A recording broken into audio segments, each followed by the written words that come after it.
93.1 Taxi FM.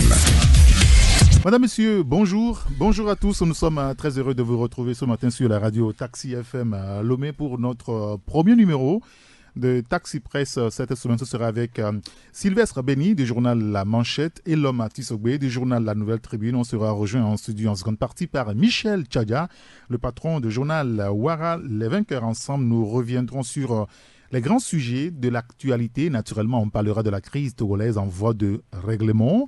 La conférence des chefs d'État et de gouvernement, vous le savez, a prescrit une ordonnance pour une bonne santé du Togo. Quels peuvent être donc les enseignements à tirer de la crise politique ayant miné notre pays ces 12 derniers mois?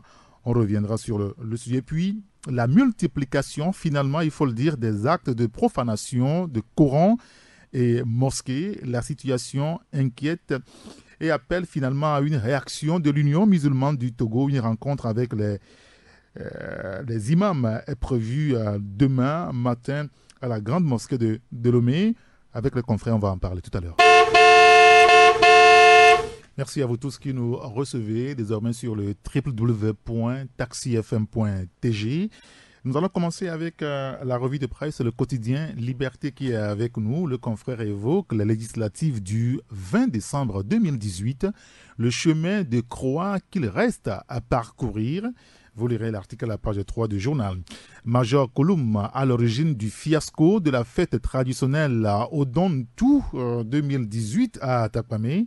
Le journal revient sur le sujet. Puis sur les actes de profanation après la profanation de la mosquée d'Agoué à Sieyé, la mosquée d'Agoué Sogbo-Sito incendiée hier. Renseigne le journal avec des images, quand même des décombres que vous pouvez trouver donc à la première page. L'article, c'est à la page 3 du journal. Pour protester contre la mauvaise gestion du fonds d'aide à la culture, la compagnie culturelle La Colombe suspend une partie de ses activités au Togo. Vous lirez l'article dans le quotidien Liberté. Le quotidien Togo Matin qui parle du gouvernement. Le gouvernement qui adopte le Plan national pour le développement 2018-2022, cap sur une croissance de 7,6% en 2022. Vous lirez l'article dans le journal L'actualité politique. Avec la pré-réception du nouveau sanctuaire de la paroisse Saint-Boniface, Fort Gnassingbé aux côtés de la communauté catholique dans la préfecture de Zio. Le journal évoque le sujet avec une interrogation dans l'éditorial. Après les réactions, à quand le début de l'action? Le confrère fait allusion à la feuille de route de la CEDEAO. L'interrogation que vous lirez dans l'éditorial à la page 3. Et toujours par rapport à cette feuille de route de la CEDEAO, une autre interrogation du journal. De quelle victoire parle le PNP de Tikpi? Le confrère qui nous renseigne que selon le Parti national panafricain, la feuille de route pour une sortie de crise dans notre pays répond exactement aux revendications du parti depuis sa toute première marche du 19 août 2017. Vous lirez l'article dans le journal Togo Matin pour les détails. Et puis, pèlerinage à la Mecque, départ des premiers pèlerins togolais. Vous lirez l'article à ce sujet dans le journal Togo Matin. Le bi-hebdomadaire Le Libéral. Le Libéral parle de la mise en œuvre de la feuille de route de la CEDEAO, l'appel de MJCT à l'endroit des acteurs politiques. C'est ce que vous lirez dans le journal à la page 5. Nos routes toujours mortelles, bilan des accidents au premier semestre de l'année. 2840 accidents, 286 morts. Ce bilan macabre que vous lirez dans le journal Libéral à la page 4. Par rapport à la crise togolaise, la CEDEAO et la crise politique togolaise, les grandes leçons d'une feuille de route. Le confrère revient sur le sujet. Et puis Fort Gnassingbé qui a présidé hier la cérémonie de pré-réception du nouveau sanctuaire de la paroisse Saint-Boniface de Covier. Vous lirez l'article dans le journal Le Libéral. L'autre bi-hebdomadaire aussi dans les kiosques ce matin, c'est le Correcteur. Le confrère évoque le lendemain du sommet du 31 juillet à Lomé, un autre tournant de l'histoire politique du Togo. La feuille de route de la CEDEAO déjà en souffrance, notre confrère. Et le journal qui donne la parole à Maître Dodji à Pévon, C'est lui le président des Forces démocratiques pour la République. Un entretien exclusif dans lequel il dit, je cite, morceau choisi, si nous exploitons efficacement les acquis de la feuille de route, nous arriverons aisément à l'alternance en 2020. Vous lirez sa réaction dans le journal. Premier anniversaire du ministère international Sauvons l'humanité pour Jésus-Christ, un méga culte d'action de grâce célébré sur le nouveau site. Et puis, affaire 4G, Togocel dans sa phase active d'arnaque généralisée, écrit le correcteur ce matin. Il y a le journal Nouvelle Opinion qui évoque la sécurité routière au premier semestre 2018. Selon le ministre Yark Damhan, la route a encore tué des centaines de personnes au Togo. Vous lirez l'article à la page 3. Pour une application rapide et efficace de la feuille de route de la CEDEAO, le mouvement de la jeunesse consciente du Togo invite les acteurs politiques à jouer leur rôle. L'article a découvert dans le journal depuis pour fermer les pages sombres d'une crise qui n'a que trop duré, tout faire pour rendre opérationnelle la feuille de route de la CEDEAO. Vous lirez l'article dans le journal Nouvelle Opinion. Et le dernier journal ce matin avec nous, c'est Innov-Africa. Innov-Africa qui parle de devoir de mémoire, mais sans Hubert Conton, de la contestation au patriotisme. Qui était véritablement l'homme? Vous lirez l'article dans le journal Innov-Africa. Les recommandations de la CEDEAO pour une sortie durable de la crise togolaise. Le journal revient aussi sur le sujet et fait cas de la situation sécuritaire du premier semestre 2018. 286 morts par accident au Togo. L'article à découvrir dans le journal Innov-Africa. Alors, dans les kiosques ce matin, outre Innov-Africa, vous avez Nouvelle Opinion, vous avez le billet hebdomadaire Le Correcteur, le billet hebdomadaire Le Libéral, le quotidien Togo Matin et le quotidien Liberté. Taxi FM, la seule radio d'information continue. Bonjour Sylvestre Béni. Oui, bonjour Eric et bonjour à tous les Togolais et Togolaises. Vous allez bien? Très bien. Merci d'avoir accepté d'être avec nous ce matin. C'est un plaisir partagé. Bonjour Eloma Kisobé. Bonjour Eric et bonjour Taxi FM. Je pense que la situation devient un petit peu grave. On l'évoquait la semaine dernière. C'était à Goué. À Goué-Assis, qui était concerné avec le Coran qui a été profané. Les images ont circulé, ont fait donc le tour des réseaux sociaux. Cette fois, c'est la mosquée d'Agoué Sogbosito qui a été brûlée. Ce matin, le confrère Liberté en parle. Et d'ailleurs, ça a quand même provoqué la réaction cette fois. Bon, on ne l'a pas véritablement encore, mais l'Union musulmane du Togo projette une rencontre avec les imams de Lomé, de ces environs, demain, mardi, à la grande mosquée de Lomé, dans la matinée donc. Est-ce que ça ne devient pas inquiétant, Elom? Oui. Situation. On en a parlé lundi, mais oui. Là, ça prend quand même une proportion un petit peu grave, non? Bon, disons que c'est les autorités qui ne veulent pas prendre le taureau par les cornes, parce que lundi, on en a parlé, on en a suffisamment parlé. Je pense aujourd'hui qu'on a franchi le Rubicon avec cette profanation plurielle des mosquées au Togo. L'Union musulmane du Togo, aujourd'hui, le week-end, a sorti un communiqué pour dire qu'elle va rencontrer la presse et les imams, les prédicateurs demain à la grande mosquée de Lomé. On ne sait pas pour le moment ce qui va se passer de ce côté-là. On ne sait pas. Bon, peut-être qu'on va condamner. On ne sait pas. On condamne, oui, mais si c'est juste pour condamner, il fallait juste sortir un communiqué de presse. Oui. Parce que je pense que si on va rassembler toutes ces personnes, la presse y compris, pour pouvoir dire qu'on condamne, autant sortir un communiqué que de nous perdre du temps. Parce qu'aujourd'hui, on n'a plus besoin de communiquer. On a besoin d'action. Et si l'Union musulmane du Togo, par contre, au-delà de la condamnation, veut initier des mesures ou bien veut prendre des mesures pour pouvoir démasquer ce réseau ou démanteler ce réseau, il va falloir que vraiment on puisse aller très très vite, parce que aucune mosquée n'est à l'abri aujourd'hui. Non. On se rend compte que il y a beaucoup de choses qui se passent dans ce pays. La dernière fois, je vous ai dit qu'il y a des mosquées dont la construction est suspendue pour des raisons d'enquête. Il y a tout ça qui se retrouve sur la table de l'Union musulmane du Togo. On ne sait pas véritablement ce que l'Union musulmane en fait.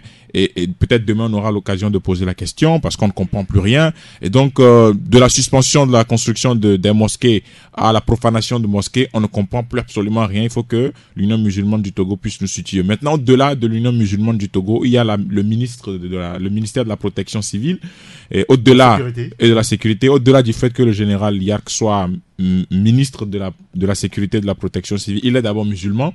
Et en tant que musulman, avec tout ce qui se passe, on ne comprend absolument rien. Et c'est vrai qu'il y a beaucoup de dignitaires du pouvoir qui sont musulmans. Et quand vous prenez l'ossature même du parti, vous allez constater qu'il y a au moins plusieurs barons qui sont musulmans. Mais on ne comprend pas rien. Laxisme, les choses se passent, personne ne dit rien et tout le monde se tait. On sort juste un communiqué pour condamner, mais au-delà de la condamnation, on n'a pas encore réussi véritablement à mettre la main sur quelqu'un pour qu'on dise véritablement que oui, il y a un début de quelque chose. Tout le monde se tait, on condamne, oui, mais je pense qu'aujourd'hui, il va falloir qu'on puisse agir parce qu'on n'est pas loin du pire. La dernière fois, on l'a dit, on n'est pas très loin du pire. Sylvestre, est-ce que ça vous inquiète aussi? Là, c'est des mosquées qui sont quand même prises à partie, des profanateurs, on ne sait pas de quelle catégorie sont-ils véritablement. Est-ce qu'il ne faut pas craindre une crise religieuse finalement dans le pays? Oui, moi je crois qu'il faut craindre donc une crise parce que vous savez, je crois que si vous voyez tout ce qui s'est passé, normalement le ministre devait quand même être au devant donc de la scène. Et sortir un communiqué. Vous savez, ça s'est passé une fois, sur le bon souhaitait, ça ne meut personne, ça s'est passé une seconde fois. Maintenant, ce qui inquiète, c'est que vous verrez que la zone ou la localité dans laquelle se passe ces genres de profanation, on peut le dire aujourd'hui, c'est une zone proche donc d'un parti qu'on a traité dans ce pays de djihadistes. Oui, Agoué. Agoué. Donc, vous voyez, donc, on peut quand même faire tout de suite un rapprochement avec, du moins, la politique dans ce pays, parce que on a toujours traité les gens de djihadistes, on a toujours traité des gens de terroristes, même Tikwi Achadam a été traité de terroriste par un ministre, donc, de la République. Oui. Et là, ça s'est passé. Oui, voilà. Et ça s'est passé. Personne ne dit mot. Vous savez, si aujourd'hui, ce que nous voyons aujourd'hui en Centrafrique, avec les barakas et les anti-barakas, ça s'est commencé comme ça. Parce que les gens ont commencé par brûler les mosquées, par brûler les églises, et là, finalement, on est arrivé à une guerre d'autodéfense finalement de ces mosquées, de ces églises. Donc aujourd'hui, je crois que et ça devient très inquiétant. Et là, jusqu'à présent, le gouvernement s'est tué. C'est pourquoi je dis qu'on ne comprend plus rien. Est-ce que c'est une manière de faire la politique au Togo que d'envoyer des gens et profaner les mosquées? Est-ce qu'on ne peut pas comprendre aussi ce silence, même si vous estimez que c'est un silence coupable du gouvernement? Le fait de communiquer là-dessus peut quand même attiser aussi le feu. Non, écoutez. Non, il faut rassurer les gens. Écoutez. Voilà, donnons juste un exemple. Si vous prenez peut-être la France, même si un juif est attaqué en France, c'est les premiers responsables du pays qui sortent peut-être un communiqué ou qui communiquent là-dessus. Comment ça s'est fait? Et peut-être que le coupable est arrêté et tout. Mais aujourd'hui, au Togo, personne ne dit mot. Ça s'est passé une fois, silence radio. Ça s'est passé une seconde fois. Jusqu'aujourd'hui, personne, même le ministre n'a pas communiqué. C'est la troisième fois, parce qu'il y en a un cas, on avait relevé au nord du pays, à Ketaou. Voilà. Et le ministre ne dit pratiquement rien là-dessus. Et là, c'est pourquoi moi je fais le rapprochement avec la politique. La zone là, c'est une zone PMP. C'est une zone PMP. Donc, est-ce qu'on peut croire? Je ne dis pas, je suppose. Est-ce qu'on peut peut-être en même temps, le PMP n'est pas encore allé aux élections pour lui attribuer quand même des zones. Oui, le PMP n'est pas aux élections, mais le PMP a toujours posé des problèmes à ce régime depuis le 19 août. C'est grâce au PMP que nous sommes encore dans cette situation que nous sommes aujourd'hui. Donc, les gens peut-être veulent, d'abord, le siège du PMP a été incendié. Et aujourd'hui, c'est les mosquées, donc, et dans la zone du PMP qui sont incendiées, il faut juste faire le rapprochement. Là, je crois que s'il faut peut-être faire la politique de cette manière et peut-être nous conduire le pays, on ne le souhaite pas, peut-être à une guerre de religion, je crois que c'est risquant, c'est le pire. Dans ce pays, figurez-vous-même, dans ce pays, en 2012, il y a même des forces de l'ordre qui ont tiré des gaz lacrymogènes dans une église. Je parle donc de l'île d'Amoutiévé. Et là, c'est un ministre qui nous a dit à l'époque qu'il y avait des manifestants qui étaient dans l'église, c'est pourquoi ils ont tiré. Donc aujourd'hui, c'est le revers de la médaille. Donc je crois qu'à un moment donné, il faudrait que le ministre, ou du moins le gouvernement, et communique sur la situation. Est-ce qu'il y a une situation d'embarras finalement de deux ministres? C'est pour ça qu'on ne communique pas là-dessus. Bon, je ne suis pas sûr. Peut-être qu'il y a des choses qu'on nous dit pas. Et moi, je veux bien croire qu'il y a des choses qu'on nous dit pas, mais il va falloir qu'on puisse nous le dire. On a à la tête de la direction des cultes au Togo. Oui. C'est un commandant, commandant Belei, que je félicite pour tout ce qu'il fait depuis sa nomination, parce que depuis 2013, on a suspendu la délivrance du récépissé pour la construction des églises et des mosquées. Mais depuis, il a commencé à mettre de l'ordre. Mais sa division aussi, il va falloir qu'aujourd'hui, on puisse nous situer par rapport à ce qui se passe, parce que c'est la division des cultes du Togo. Et il faut qu'on puisse diligenter une enquête et puis associer tous ces corps pour qu'on puisse savoir véritablement qui fait quoi, qui ne fait pas quoi. Parce que on ne va pas... qui prend le temps finalement. Oui. On a besoin de temps pour faire des enquêtes. Non, mais on a besoin de combien de temps? C'est-à-dire que, bon, au moins qu'on nous... Moi, je veux sortir du carcan politique. C'est-à-dire que qu'on nous dise véritablement si c'est la politique ou non. En attendant qu'on puisse voir clair. Parce que à ce jour... On suppute, il y a des rumeurs, etc. Il faut qu'au niveau de l'autorité, on puisse nous dire. Moi, je ne suis pas musulman. Mais la façon dont il y a une levée de bouclier depuis là, de la part des non-musulmans, ça veut dire qu'il y a une crainte. C'est-à-dire que nous sommes des chrétiens. On est tous des religieux, oui, mais ce qui se passe autour de nous, dans la zone dans laquelle nous sommes en Afrique de l'Ouest, le Mali, la boucle qui passe par le Nigeria, etc., c'est les mêmes choses, c'est le même procédé. Et donc, il ne faut pas qu'on nous dise demain qu'il y a une communauté qui se soulève contre une autre à cause de l'incendie ou bien de la profanation d'une mosquée. Parce que ce jour-là, je ne suis pas sûr que la sécurité puisse faire quelque chose.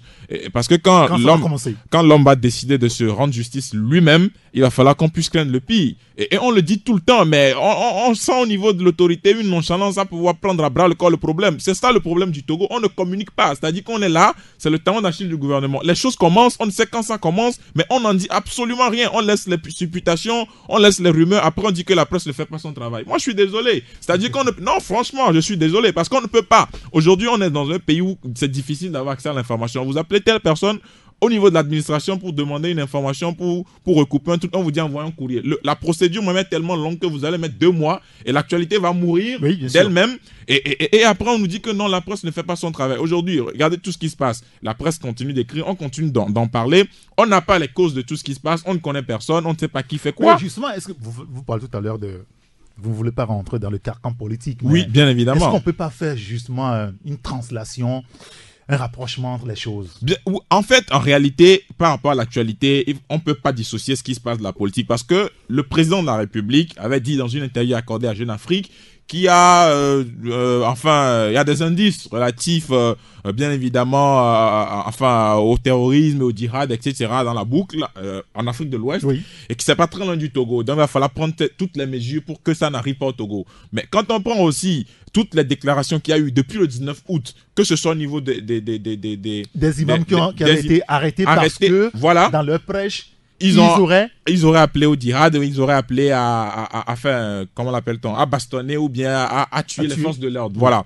Et quand vous suivez aussi la déclaration d'un ministre du gouvernement sur une antenne de la place, et dans la foulée de tout ça, on constate aujourd'hui la profanation des mosquées, ce qui s'est passé à Ketao, etc. On ne peut pas aujourd'hui dissocier ce qui se passe sur le plan politique de ce qui se passe là sur le plan religieux. C'est difficile. Il faut que l'autorité, c'est pourquoi je dis, il ne faut pas laisser les rumeurs envahir le pays. Il faut que l'autorité communique. Depuis, dans ce pays, il y a des choses sérieuses, on ne communique pas dessus. Mais quand il s'est agi du cas à Tchadam au niveau de Kara, on a vu la réaction avec laquelle on a communiqué dans ce pays pour dire que oui, mais moi le jour-là j'avais dit que sur des trucs comme ça il fallait faire économique de réaction. Finalement, le gouvernement choisit-il quand même sa communication? Sur tel sujet on communique et on va vite, sur d'autres on prend le temps. Oui, il faut le dire. Il faut que le gouvernement... Moi je m'étonne que l'on ne veut pas faire un rapprochement avec la politique. Non, je dis il faut faire un rapprochement. Il a dit il veut sortir du carcan de la politique. Oui, en attendant que les enquêtes nous disent que véritablement c'est politique. Je crois qu'il faut faire tout juste le rapprochement. Vous savez, si vous prenez la zone, si vous prenez les localités, si vous prenez comment ça s'est fait, vous savez, il faut juste faire du moins le rapprochement. Parce que quel est l'intérêt des gens aujourd'hui à vouloir créer cette panique? C'est à eux donc de poser la question. Aujourd'hui, dans l'opinion, quand vous écoutez les gens parler, on craint. Oui, c'est à eux de leur poser la question. Parce que on le craint. C'est à eux de leur poser la question. Parce que lorsque vous tassez les gens de djihadistes, lorsque vous tassez les gens de terroristes, vous voulez quand même les pousser à bout, peut-être commettre des actes qui vont peut-être obliger ces gens-là a réagi et quand même... et à les prendre après. Il peut y avoir les prendre. Je vous dis que ce régime a toujours des plans. On peut quand même pousser les gens à réagir et après on dira, on va émettre l'opinion que voilà, nous avons dit que ces gens, ça, ce sont des djihadistes, nous avons dit que ces gens, ça, ce sont des terroristes, on a juste profané une mosquée et vous voyez leur réaction. Je vous dis, dans ce pays, tout peut se passer. On connaît ce régime pendant des années. Ils n'ont jamais changé de méthode. C'est du moins une manière médiévale donc, de conduire les affaires de l'État. Donc je vous dis que c'est un rapport. On peut faire juste le rapprochement avec la politique. Il y a des choses derrière, il y a des plans machiavéliques derrière, mais je crois que les musulmans togolais ne vont pas quand même céder à cela et éviter. Ils ne vont pas quand même se laisser aller, peut-être aller à une revanche, et donc pour que nous ne finissons ou bien nous n'arrivons pas le pire. Cette affaire, on peut l'évoquer aujourd'hui en ayant aussi à l'esprit, vous vous rappelez, en 2013, dans ce pays, on a brûlé les marchés. Marché de Kara, marché de Lomé. Et depuis 2013, je veux dire, on n'a aucune idée réelle sur ceux qui ont commandité cela ou ceux qui ont posé les actes. On sait qu'il y a des gens qui croupissent encore en prison, il y a des gens qui ont été relaxés, il y a des gens qui sont quand même sous contrôle judiciaire. Est-ce qu'on ne peut pas faire là aussi un rapprochement? Parce qu'en ce moment, on vivait une crise. Et là, Mathis Obé, je donnerai la parole ensuite à Sylvestre. Oui, je pense que par rapport... À l'époque, on vivait une crise. Oui, par rapport aux incendies des marchés, c'est un grand débat. C'est un très grand débat. Jusqu'à ce jour, on ne sait pas qui a fait quoi. C'est vrai qu'on a arrêté des gens, on a dit qu'ils ont fait ci, ils ont fait ça. Mais à ce jour, on ne sait pas réellement ce qui s'est passé. Et on continue d'attendre parce que ce qui s'est passé là, c'est extrêmement grave et l'économie est à terre. Depuis 2013, les microfinances ont des problèmes, des gens ont toutes les difficultés pour rembourser les crédits qu'ils ont pris. Mais aujourd'hui, on se rend compte qu'il y a un autre procédé. On profane les mosquées, on incendie les mosquées. Mais ça veut dire qu'on est dans un pays où, excusez-moi, mais l'autorité au niveau de la sécurité... La sécurité. Non, la sécurité, la protection civile. Parce que c'est vrai qu'on Il y a une faille. Je ne dis pas qu'il y a une faille, mais on s'interroge sur la façon dont conduit le processus d'enquête au Togo. Parce qu'on a des enquêtes dont on n'a jamais eu les résultats. Mais aujourd'hui, ce qui se passe avec les mosquées, à ce jour, on ne sait pas s'il y a une enquête qui est ouverte ou pas. C'est-à-dire, officiellement, on ne communique pas. C'est vrai que c'est sensible. Mais j'ai toujours dit que la communication du gouvernement a un problème. C'est-à-dire qu'on ne peut pas se taire sur des choses aussi sérieuses qui se passent. Mais vous voulez que dans la zone là, les gens qui vivent à Goué vivent comment? Dorment et puis ronflent ou bien dorment avec la peur au ventre? Parce que on vous dit que votre maison est contiguë à une mosquée. La mosquée a été profanée. Vous ne savez pas si demain, il y a telle personne un musulman qui va venir dire que bon, peut-être on a identifié quelqu'un qui a votre profil ou bien c'est vous qui a fait... Non mais... Il faut que le gouvernement communique et lève la psychose. C'est-à-dire qu'on ne peut pas continuer à s'inscrire dans un silence total. On condamne, oui, mais il faut aller au-delà de la condamnation. Très bien, écoutez, nous allons marquer une petite pause. On revient sur le sujet. Je voulais quand même qu'on fasse quand même un parallèle entre ce qui s'est passé en 2013, au moment où il y avait la crise politique avec le Colati, souvent le Togo. Ne l'oublions pas. Et puis il y a eu ces marchés qui ont été incendiés. Il y a un problème aujourd'hui dans le pays. C'est vrai qu'il y a une thérapie qui est apportée par la CEDEAO, on va en parler. Et puis... il y a la profanation des mosquées avec mes confrères. Est-ce qu'on peut faire un lien, Sylvestre Béni, sur ce qui s'est passé en 2013, au moment où il y a la crise politique au Togo, et ce qui se passe aujourd'hui, au moment où il y a encore la crise au Togo? Tout à l'heure, je faisais donc le lien avec le PMP, la zone du PMP et ce qui s'est passé. Donc, vous comprenez que ce qui s'est passé également en 2013, ça a des relents politiques. Pourquoi? Parce que c'est au moment donc, où le CST était quand même une arête dans la gorge donc, de ce gouvernement-là. Et les gens, peut-être, certains sont partis donc brûler quand même les marchés de Lomé, de Kara. Et le gouvernement a quand même diligenté comment était donc une enquête. Les résultats, jusqu'à aujourd'hui, on n'a pas les résultats. Mais les gens sont encore en prison. Or, le gouvernement sait aujourd'hui, parce qu'ils ont commencé une enquête, ils ont déjà eu des enquêtes, le gouvernement sait aujourd'hui ce qui s'est passé en 2013 dans les marchés de Lomé et de Kara. Le gouvernement ou la justice? Je dis le gouvernement parce que c'est le gouvernement quand même qui a demandé à ce qu'on ouvre une enquête. Maintenant, si la justice le sait, vous savez, au Togo aussi, il ne faut pas faire un distinguo entre le gouvernement et la justice. C'est même pipe, même des gars, on les connaît. Je crois que la justice les institutions ne sont pas... Non, ils sont au bord du patron. Ça, je crois qu'on va revenir là-dessus. Ce n'est pas l'occasion. Donc, je crois qu'ils sont au courant de ce qui s'est passé, mais ils ne l'ont jamais dit. les gens sont encore en prison. Aujourd'hui, c'est pratiquement le même schéma. C'est pourquoi je disais tout à l'heure qu'ils sont dans une période médiévale. Ils ont toujours conduit les affaires de l'État comme des années-lumière. Et là, ils n'ont jamais changé de plan. Aujourd'hui, nous sommes encore au moment donc d'une crise. Et là, c'est les églises qui ont été profanées. Et tout à l'heure, je crois que des mosquées, ça peut arriver aux églises, parce que ce que nous voyons aujourd'hui, ça peut arriver aux églises. On ne va pas attirer quand même l'esprit malin. Vous vous souvenez quand même qu'il y a un pasteur, le véhicule d'un pasteur qui a été brûlé dans ce pays. Oui, à Djogno, voilà. En juillet voilà, dernier. Donc, et dans la zone d'Agua également. Donc ça veut dire que ça craint. On fera le pire. Donc, il faudrait quand même que le gouvernement togolais, ils vont encore faire peut-être un conseil des ministres et ils vont encore nous parler de la 3G, de la 4G ou de Bouvou. À un moment donné, il faudrait que, lorsqu'il s'agit des affaires de l'État, il faut quand même parler de cela. Je vous dis, donc, et sur ce régime-là, franchement, on a tellement reproché des choses à ce régime. On lui a quand même dit comment il faut procéder, mais ils ne veulent jamais le faire. Donc, tant mieux. S'il veut toujours continuer comme ça, on verra ça, là où ça nous mènera. Et l'homme? Oui, comme je l'ai dit, c'est-à-dire que c'est vrai, avant la profanation des mosquées, on a incendié le bus d'une église, le temple du changement, et c'est vrai que ça s'est passé inaperçu, mais juste après, quelques jours après, on constate que c'est les mosquées qui ont pris le relais. On continue d'incendier ces mosquées, enfin, on a incendié une mosquée ce week-end, et bon, on va écouter la conférence de presse de l'Union musulmane du Togo demain, parce que déjà, si ça continue, il va falloir qu'on puisse aller très très loin, mais déjà on va savoir ce que l'Union musulmane du Togo va dire de ce qui s'est passé hier. Mais ma foi, si c'est pour condamner une nouvelle fois ce qui s'est passé, s'arrêter là, j'aurais aimé que ça puisse être un communiqué. Oui, mais pourquoi est-ce que finalement dans ce pays les malfaiteurs prennent visiblement de l'avance sur ceux qui sont chargés d'assurer notre sécurité? Bon, ça se passe partout, hein. Les malfaiteurs prennent l'avance, mais quand vous allez au Nigeria, les malfaiteurs prennent l'avance sur la sécurité nationale. C'est un défi permanent. Oui, mais quand c'est tout le temps, presque tout le temps, est-ce qu'il ne faille pas aujourd'hui s'interroger sans parti pris, sans passion, je veux dire. Ailleurs, on voit aussi, on déjoue les attentats, on déjoue le plan des criminels. Ici, c'est un peu rare. Oui, bon, peut-être qu'on va demander qu'on puisse renforcer les mesures sécuritaires. Parce qu'aujourd'hui, c'est vrai qu'il y a beaucoup de choses qui se font qu'on ne voit pas, oui. Mais qu'il y a beaucoup de choses qui se font. Parce que d'ailleurs, nous saluons quand même la bravoure de ceux qui assurent notre sécurité jour et nuit. Voilà, parce que quand vous constatez aujourd'hui, dans la nuit, une patrouille qui vous arrête. Moi, j'ai fait l'objet de ça plusieurs fois. On vous arrête, on vous demande les papiers, on vous conduit, etc. On vous fait toutes les formalités. Et que le lendemain, ou bien quelques jours après, vous apprenez qu'il y a des malfrats qui ont été abattus en pleine nuit. Ça s'est passé vers la frontière Ségbé il y a 2 semaines, où on a abattu des malfrats qui ont tenté d'ouvrir le feu sur la sécurité publique. Et je pense quand même qu'il y a des efforts qui se font, il faut le reconnaître. Maintenant, on va demander à ce qu'on puisse avoir les résultats des enquêtes. Moi, c'est ce qui est fondamental. On a toujours ouvert les enquêtes. On a dit que les enquêtes sont ouvertes, on va avoir les résultats. On n'a jamais eu les résultats. Mais il faut qu'on nous donne maintenant les résultats. Il y a plusieurs enquêtes ouvertes dans beaucoup de dossiers. Mais maintenant, il faut qu'au niveau de l'autorité, on nous donne les résultats de cette enquête.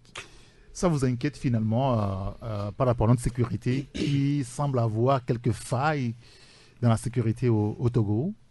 Oui, je crois qu'on peut le dire ainsi. Parce que peut-être pour rafraîchir encore un petit peu la mémoire à nos concitoyens, il n'y a pas longtemps, il y a des bandits qui se sont rendus donc au grand marché de Lomé. Et bien avant, on tirait à l'aéroport de Lomé. À l'aéroport. On nous a dit justement, comme l'homme le disait, que les enquêtes sont ouvertes, mais jusque-là, on voit presque pas grand-chose. Ou on décide de ne pas communiquer là-dessus? Non, je me dis aujourd'hui... Les enquêtes ont abouti, on décide de ne pas communiquer là-dessus. Je me dis aujourd'hui... Enfin, deux choses bien différentes. Oui. Eric, moi je me dis aujourd'hui, sans rien reprocher, peut-être au général, il y a 400 personnes, mais je me dis aujourd'hui qu'il y a des failles au Togo.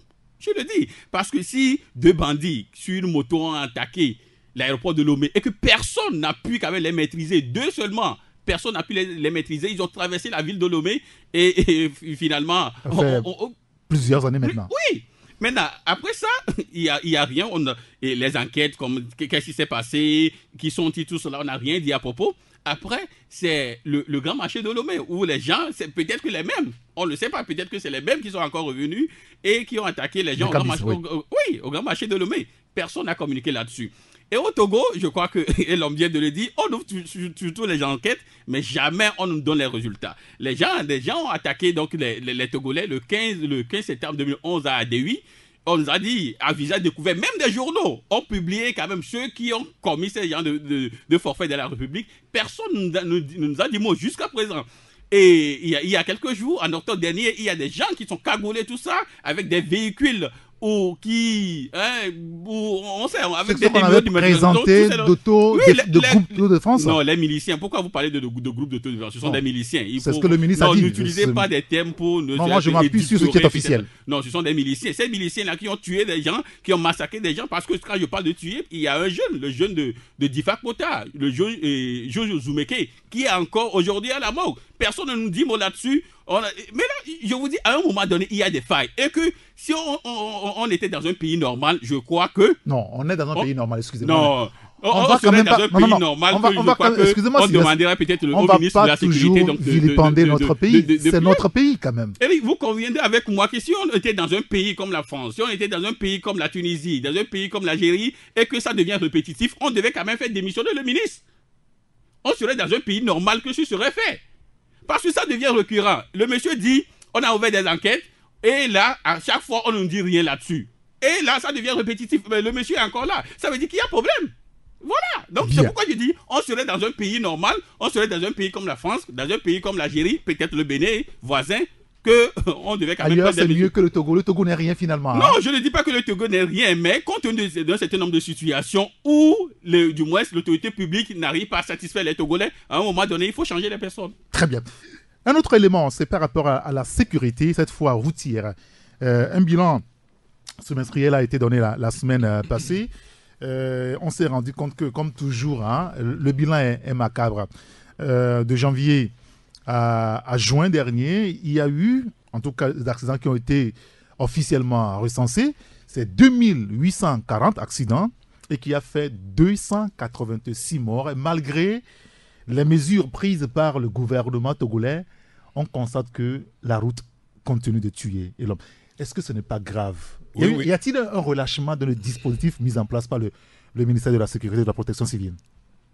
Non, moi je pense que d'abord c'est une sensibilisation à faire au niveau des citoyens. Parce qu'on a dit que c'est les motos qui causent plus d'accidents. Oui. Et nous, sur les routes, il va falloir qu'on puisse faire preuve de prudence quand nous circulons.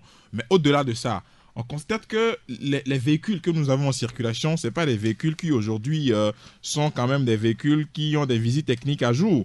Et quand vous prenez tous ces véhicules, je suis en train de chercher un document là, quand vous prenez tous ces véhicules et vous vous rendez compte que il y a un certain nombre de problèmes. Et le contrôle technique qui est fait de ces véhicules et engins aujourd'hui pose problème. Vous avez des véhicules, quand vous les voyez en circulation, avec des plans inclinés. Oui. Vous avez des véhicules qui sont sur un côté, mais qui circulent. Des pare-brises brisés, mais on met là-dessus en bon état. Voilà, donc ça pose un certain nombre de problèmes. C'est-à-dire comment est-ce que les visites techniques sont faites dans ce pays. Parce que moi, personnellement, j'ai de la peine quand je circule que je vois des véhicules qui sont dans un état bizarre, qui n'ont pas de phare, qui n'ont rien, qui n'ont même pas d'assurance, mais qui circulent et qui ont dit en bon état. Ils circulent. Mais comment est-ce qu'ils se débrouillent pour avoir des documents en bon état quand on a des véhicules presque agarrés? Bon, vous savez, moi personnellement, je ne sais pas comment ça se passe. Parce qu'on sait qu'il y a un service qui s'occupe de cela. Oui, bien sûr. Des visites techniques. Et moi, je pense quand même qu'à un moment donné, il va falloir que l'autorité puisse décider d'extraire ces véhicules de la circulation ou soit de faire une sensibilisation à la sécurité routière. Aujourd'hui, vous voyez l'axe de... Comment ça s'appelle? L'axe Casablanca. Vous avez un radar pédagogique qui est installé là, qui est en fait gracieusement par une association. Mais combien de personnes... Personne ne respecte rien. Voilà, du tout. On dit que la vitesse autorisée, quand vous circulez, vous dépassez 60 km/h, le chiffre devient rouge, ça prend une couleur rouge. Quand vous êtes en deçà, ça a une couleur verte. Mais les gens circulent, voient ça, mais ils dépassent. Et on s'en fout. On s'en fout, réellement. Voilà, c'est que d'abord, c'est les citoyens qui doivent se rendre compte du danger qu'ils courent en faisant ce genre de choses. Maintenant, plus loin, quand je parle des visites techniques, vous avez par exemple un service qui, au niveau du privé, est en train de faire ce qu'on appelle la visite technique des véhicules. Maintenant, quand vous lisez le rapport de mission de la Banque mondiale dans le cadre de la réforme du secteur des transports routiers au Togo, le programme compétitivité des services logistiques financé par la Banque mondiale justement, vous vous rendez compte que il y a un certain nombre d'anomalies. Et par exemple, on vous dit que le contrôle technique est opérationnel, mais ne permet pas d'améliorer l'état du parc et que les véhicules en circulation font l'objet de contrôles réguliers par la société en question et la direction des transports et des transports routiers et ferroviaires. En 2016, le nombre de visites techniques effectuées et par Sotopla, la société en question, s'élève à un peu plus de 200 000 avec un taux de rejet de seulement 0,64%. C'est incompréhensible. Mais 200 000 visites techniques par an avec un taux de rejet de 0,64%. C'est pas possible. Et la Banque mondiale dit que ce niveau de rejet n'est pas cohérent avec la perception de l'état du parc lorsqu'on visite le pays et est un indicateur de l'inefficacité de l'inspection. Et donc voilà, c'est-à-dire que tant qu'on ne va pas dire les vrais problèmes, ce qui se passe réellement, on voit tous les plans inclinés des véhicules en circulation, on a des gens, des titans bizarres qui sont en circulation, sans frein, ce qui fait que quand vous êtes devant un titan, vous avez peur, vous ne savez pas quand est-ce que le frein va lâcher, mais quand vous avez des choses comme ça qui se passent en circulation, vous ne pouvez pas être content de la façon dont les choses se gèrent. C'est-à-dire, il faut qu'on coupe le mal. En même temps, aujourd'hui, on a le sentiment qu'au niveau du ministère de la Sécurité, on se plaît à venir nous donner des chiffres macabres tous les 6 mois ou tous les 3 mois. Non, je pense qu'il y a une politique qui est engagée en matière de sécurité. Là, visiblement, ça ne porte pas ses fruits. Oui, mais au niveau... En 6 mois, 286 personnes décédées. Oui, mais au niveau du ministère des Transports, par exemple, oui, qui est l'autorité même en charge des transports, mais qu'est-ce qu'on fait? Quelle est la politique de sécurité routière qui est en place? Est-ce qu'on a déjà interpellé la société qui fait les visites techniques par rapport aux engins pour dire, monsieur, sur la base de ce rapport que je viens de lire, moi je n'ai rien inventé, c'est dans le rapport que j'ai lu. Sur la base de ce rapport, 200 000 visites techniques, 0,64% de rejet. Mais vous pensez que c'est normal ça? Et que l'autorité ne dise rien. Maintenant, après, on vient nous dire que bon, il y a tel nombre de morts. Le ministère des Transports ne dit absolument rien. On se dit que bon, il y a ceci, il y a cela. Mais la politique de la sécurité routière qui est en place, où est-elle? Mais qu'est-ce que les gens font véritablement? Oui, il y a eu des actions de sensibilisation. On dit l'apport du ceinture au volant, oui, et le port du casque, etc. Aujourd'hui, c'est rentré dans les habitudes des citoyens. Tout le monde a un casque. oui. Tout le monde au volant porte une ceinture de sécurité. Là, c'est bon. Chapeau, on a réussi. On a pu sensibiliser les Togolais à cela. Maintenant, ces véhicules qui sont en circulation, ces motos où les gens regardent les radars pédagogiques, mais 60 km/h, mais ils dépassent. Ils voient ça clignoter rouge, mais ils dépassent, puis ils passent. Non, mais il faut qu'on arrête ça. Et puis, vous prenez les panneaux de signalisation aujourd'hui en circulation. Mais est-ce que vous voyez sur des axes où les panneaux même ça n'existe pas. Oui, ça n'existe pas. Et des fois, c'est l'arbre ou des feuilles d'arbres, des troncs d'arbres qui viennent cacher les panneaux. Mais tout ça, ça fait partie de la sécurité routière. Mais quand vous avez des rails à 100 mètres, on vous fait un passage à niveau où vous avez un trait à 100 mètres, 2 traits à 200 mètres et 3 traits à 300 mètres. Mais vous avez au Togo des passages à niveau où vous avez le panneau de signalisation, vous mettez 2 traits. Alors que les rails sont tout près. Mais comment vous pouvez... Non, on ne peut pas. C'est des réalités. Si vous voulez, je donne des artères. C'est-à-dire que les passages à niveau, c'est à 100 mètres de la plaque. Mais vous avez le panneau qui est à 50 mètres du passage à niveau. Mais on vous met 2 traits dessus. Ça va être 200 mètres. Mais c'est tout près. Mais donc, tout ça, il faut revoir tout cela, en fait. Donc, il y a des erreurs, des choses à corriger. Il y a d'autres aspects sur lesquels on va revenir tout à l'heure. Oui, Sylvestre, par rapport à cette situation, qui est coupable? Ou non, on est tous coupables? Oui, ça, je crois que je peux dire qu'on est tous coupables. Il est vrai, le chiffre qu'évoquait l'homme, nous l'avons quand même, notre rédaction avait quand même communiqué sur ce chiffre-là en ce qui concerne la gestion même des véhicules au niveau de Sotopla. Nous avons énormément communiqué là-dessus. Maintenant, au-delà des visites techniques, je crois qu'on peut également culpabiliser également les forces de sécurité lorsque vous êtes en infraction. Il est vrai, nous tous nous le faisons. C'est pourquoi je dis que ça incombe finalement à nous tous. Lorsqu'on vous arrête, par exemple, vous avez violé peut-être le feu rouge et tout, là, il suffit seulement de négocier avec l'agent. Vous lui glissez peut-être un billet de 5 000 ou de 2 000 parfois. Bon, si l'agent est chaud, vous lui donnez même 1 000 francs, il prend. Donc là, lorsqu'ils prennent ça et vous laissent continuer, là, je crois que vous ne pouvez pas vous corriger. Donc, je me dis, nous tous, nous avons une fois quand même violé les feux tricolores et tout. Donc, à un moment donné, je crois que les Togolais également doivent être conscients de ce qui se fait sur la route. Des gens qui roulent, qui qui laissent les guidons parfois et qui frottent les mains. Je me dis, tout ça là, ça nous conduit où? Donc, à un moment donné, je crois que est-ce que l'autre problème aussi, vouloir régler les problèmes de la circulation au Togo, est-ce que ça se résume à poster des forces de sécurité au niveau des ronds-points ou d'intersection, comme on dit, au niveau des feux tricolores? Est-ce que ça règle le problème? Il doit y avoir une patrouille qui circule. On le voit en France, il y a canicule, on a réduit, n'est-ce pas, la vitesse, on a réduit ça sur les routes, on fait des contrôles systématiques, il y a des flashs, on flash des véhicules. Est-ce qu'il ne faut pas finalement arriver au Togo, ou bien c'est trop demandé?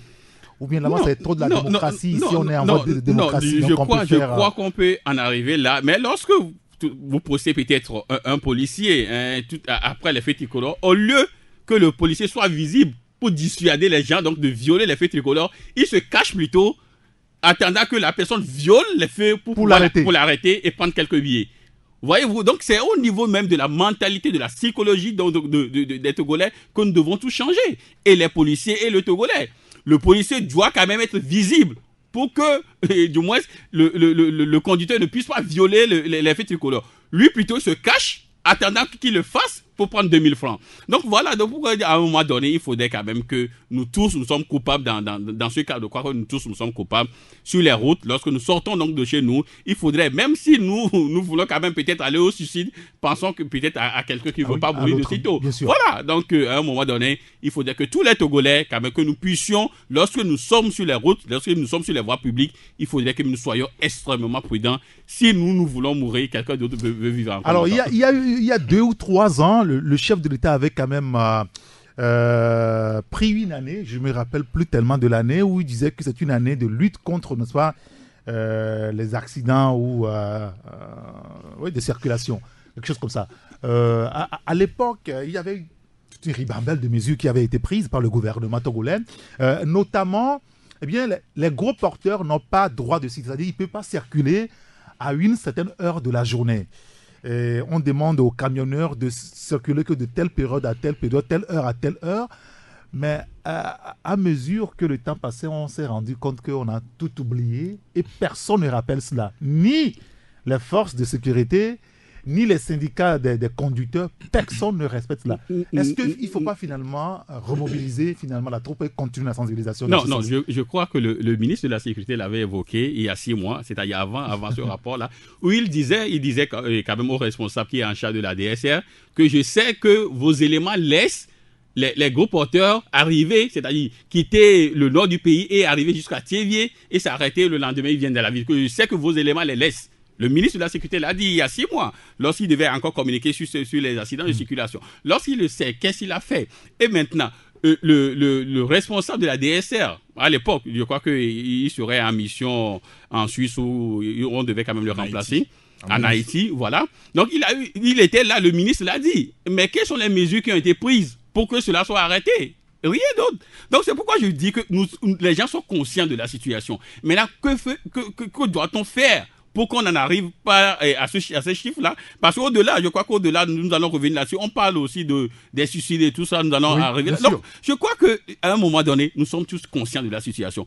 Maintenant, qui doit être le premier à prendre des mesures pour que ces chiffres-là, on ne puisse, et peut-être en 6 mois, les 6 prochains mois, on ne puisse pas avoir encore plus de 200 morts. Je crois qu'il revient donc aux autorités publiques de le faire. Le chef de l'État a toujours dit, lui, il a toujours donné et pris des engagements, il a toujours dit des choses qu'il n'a jamais respectées. Ça, c'est encore autre chose. C'est un débat, si vous voulez, on va revenir là-dessus tout à l'heure sur le volet politique. Et là, on va discuter. Oui, non, je pense que ce sont des mesures qui ont été prises dans ce cadre, justement, parce qu'on sortait d'une série d'accidents, une série noire d'accidents à l'intérieur du pays, et ce sont des mesures qui ont été prises par le ministère le ministre de la Sécurité et de la Protection civile pour pouvoir éviter un certain nombre de risques, ou bien réduire les risques d'accidents sur les routes. Mais malheureusement, il y a des gens qui ont fait fi de ça et ont continué à laisser passer ces enjeux. Donc je pense qu'il faut aujourd'hui rappeler la nécessité de pouvoir mettre rigoureusement en application ces mesures. C'est vrai que beaucoup ont dit que ces mesures-là les pénalisent, c'est-à-dire quand vous roulez qu'ils sont 19, que la sécurité, la division de la sécurité routière... À qui appartiennent ces gros porteurs? Ça, c'est un autre débat. Moi, je veux m'en tenir plutôt aux mesures prises dans le cadre de ces accidents. Et donc, quand vous prenez ça, ces mesures, il va falloir qu'on puisse rappeler la nécessité de pouvoir les appliquer rigoureusement pour qu'on évite ces accidents sur nos routes. Et puis, vous regardez aujourd'hui l'état de nos routes. On a des routes sur lesquelles on n'a rien. Vous prenez la route Jean-Paul II aujourd'hui en construction au niveau du collège Saint-Joseph. Mais vous avez une route comme ça, sans terre-plein central, sans rien, sans panneau de signalisation, sans feu rouge, sans rien. Mais on vous dit tous les jours il y a un accident. Mais posez la question riverain, tous les jours il y a un accident. Et il y a aussi le cas de contournement. Du contournement, oui, voilà. Il n'y a pas de ralentisseur, il y a rien. On vous dit, il y a un panneau sur le contournement, je pense que c'est 60 km à l'heure. Mais combien de personnes respectent ça véritablement? Ça file. Les gens considèrent ça comme une autoroute. Tout le monde met le gaz. On va pas. Il dit non, si tu passes par ici, je vais rapidement à Baguida, je vais à Simtogo et puis tu tombes sur la nationale et puis tu vas où tu vas. Mais aujourd'hui, il va falloir qu'on puisse voir dans quelle mesure il faut arrêter ces excès de vitesse. Surtout qu'on a des véhicules bateaux. C'est-à-dire qu'on a des véhicules qui ne respectent rien en termes de vie technique. Et vous avez aujourd'hui, quand je reprends le document, la situation actuelle, on vous dit qu'il n'y a pas d'exigence technique pour l'immatriculation des véhicules dans le pays. Et ça, c'est la Banque mondiale qui le dit. Il n'y a pas d'exigence technique pour l'immatriculation des véhicules dans le pays. Première remarque. Deuxième remarque, le niveau de rejet du véhicule lors des contrôles techniques est anormalement bas. Le niveau est anormalement bas. On l'a dit tout à l'heure. Et en moyenne, en Europe, ils ont dit que c'est de 20%. Au Togo, c'est 0,64%. Et ils ont dit que le pacte scolaire peuplé que des véhicules qui viennent de l'étranger. Et en dernière position, on vous dit que l'équipement du contrôle n'est pas connecté pour la gestion automatique des données. Et les appareils de mesure des émissions polluantes ne sont pas utilisés. Le sol des centres d'inspection ne permet pas un bon contrôle de planéité des projecteurs. Et 4 des 6 centres ne permettent pas d'inspecter les poids lourds. Mais il y a tout là-bas, il y a tout dans le document. Tout est refaire. Non, il faut que l'autorité puisse voir dans quelle mesure on doit mettre en application ces genres de choses pour que véritablement on limite les risques de vitesse, d'accident. D'accident, bien sûr. Et autre élément évoqué par le général Yarka vendredi dernier au cours de sa rencontre avec la presse, c'est par rapport à des faits de criminalité. Vous semblez le dire tout à l'heure, Sylvestre Béni.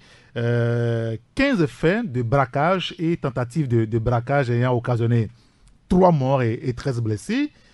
31 vols à main armée et tentatives de vol à main armée, et qui a orchestré 6 morts et 17 blessés. Ce sont les chiffres publiés par le ministère de la Sécurité et de la Protection civile. Et on note également 74 infractions de meurtre et lynchage, 7 enlèvements et tentatives d'enlèvement. Concernant l'opération Entonnoir, c'est ce que le confrère de Libéral nous écrit ce matin, il a été relevé que 139 368 litres de carburant, 142 voitures, 56 motos ont été saisies par l'autorité, 12 personnes ont été également appréhendées. Et voilà les éléments publiés donc par le général Yark. Ça vous interpelle? Eric, j'ai peur parce que je me dis que nous sommes en danger. Nous sommes en danger au Togo parce que si on parle de 31 cas de braquage, ça veut dire qu'il y a des armes qui circulent au Togo. Voyez-vous? Oui. Ça veut dire qu'il y a des armes qui circulent au Togo. Et là, je me dis, le ministre se plaît à communiquer ce chiffre-là. Ils l'ont fait 6 mois, ils communiquent là-dessus. Mais rien n'est fait. Non, c'est déjà bon de communiquer. Tout à l'heure, vous avez reproché au gouvernement je dis, ils ne font que communiquer là-dessus. Maintenant, il faut des résultats, il faut des actions. Ils ne font que communiquer. Lorsqu'on vient me dire qu'il y a 34 cas de braquage, ça veut dire que nous sommes en danger. 6 mois. En 6 mois. Or, il y a les 6 précédents mois, ils ont donné des chiffres également là-dessus. Ça veut dire que nous allons de mal en pire. Mais ça veut dire qu'il va falloir comprendre qu'il faut vivre avec les séries de braquages. Non, comment il faut vivre avec... Nous avons eu quand même des responsables politiques qui sont là. Mais vous parlez de la France tout à l'heure. En France, on braque tous les jours. On braque tous les jours, mais quand même, on arrive quand même à appréhender les gens. Mais quand on vous parle de 34 cas, et là, ce ne sont que 2 Marfa qui ont été peut-être abattus il y a quelques jours à Sagbado, les autres sont où? Oui. Les autres sont où, Eric? Nous sommes en danger. Donc, à un moment donné, c'est pourquoi je dis qu'il y a tellement de failles dans la sécurité nationale. Il y a trop de failles. Il y a trop de failles. Donc, à un moment donné, il faudrait quand même qu'on nous rassure. Je vous dis, moi je suis en danger. Je boucle peut-être au-delà de minuit, je dois rentrer. J'ai peur. parce qu'il y a des gens qui circulent au Togo. Et là, le ministre ne me rassure pas. Eric, il y a... Alors, vous avez aussi peur, comme Sylvestre? Non, je ne pense pas que ce soit une affaire de personne. Vous savez, il faut aller au-delà. Non, on ne parle pas des gens ici. Je ne parle pas de gens. Je parle donc du ministre de la Sécurité, celui qui est censé quand même protéger les Togolais. Non, c'est-à-dire qu'aujourd'hui, j'ai dit tantôt qu'il ne faut pas perdre de vue tous les efforts qui sont faits, qui sont en cours. Parce que je pense que par le passé, on n'avait pas des gens qui faisaient la patrouille à moto avec des armes. Oui, bien sûr, on en avait pas. Mais aujourd'hui, on en a. C'est une avancée, oui. Parce que je me rappelle qu'il y a de cela quelques mois, il y a une dame qui a tenté d'être prise à partie par un groupe d'individus qui ont été abattus vers Tocoin. Je me rappelle. Il y a plein de cas comme ça dont je me rappelle, mais je pense qu'au fil de l'émission, si l'actualité est toujours sur ce sujet-là, on va en parler. Mais il ne faut pas perdre de vue tout cela. Il faut reconnaître qu'il y a des mesures qui ont été prises dans le cadre de plusieurs actions, plusieurs initiatives pour pouvoir démanteler des réseaux de malfaiteurs. Maintenant, aujourd'hui, il y a des cas de braquage qui continuent, oui. Mais il va falloir qu'au niveau de l'autorité, on appelle à renforcer les mesures qui ont été déjà prises pour pouvoir circonscrire tous ces, arrêter tous ces malfaiteurs. Oui, c'est vrai, aujourd'hui, à partir de minuit, 1h, c'est vrai que bon, vous allez prendre des dispositions pour pouvoir, avant de rentrer chez vous, parce qu'on sent qu'il y a une insécurité, surtout dans un nouveau quartier. Oui, bien sûr. Mais c'est l'occasion, c'est la tribune qui nous permet aujourd'hui de pouvoir rappeler au niveau du ministère de la Sécurité à pouvoir renforcer ces mesures qui sont prises en faveur de la protection des citoyens. Monsieur, merci beaucoup. Nous allons marquer une nouvelle pause. Après, on parlera politique avec l'actualité beaucoup plus orientée sur l'ordonnance telle que prescrite par la conférence des chefs d'État et de gouvernement de la CEDEAO la semaine dernière. Alors, quels peuvent être les enseignements à tirer de la crise politique ayant miné notre pays si on n'est pas encore sorti là-dedans? Taxi Presse de ce lundi, nous allons parler maintenant politique avec l'actualité telle que on la vit depuis la semaine dernière et les recommandations de la conférence des chefs d'État et de gouvernement de la CEDEAO. La CEDEAO qui demande beaucoup de choses aux acteurs politiques pour qu'on puisse sortir de la crise que nous vivons depuis presque, on va dire, 12 mois, le 19 août prochain. Ça fera 12 mois que eh bien, le PNP a enclenché un mouvement qui aura finalement abouti à ce que le gouvernement togolais puisse aller très rapidement en réforme pour que nous allions aux élections au plus tard le 20 décembre prochain. On va en parler avec excusez-moi, mes confrères en studio. Et là, comme vous l'avez écrit jeudi dernier, aujourd'hui, après ce sommet, il faut faire des choix au niveau du gouvernement. Non, je pense beaucoup plus au niveau de la classe politique togolaise. Très bien. Parce que depuis que ce communiqué final, la sortie de recommandation est tombé, vous avez constaté qu'au niveau de la classe politique, dans son ensemble, il y a une certaine émulation.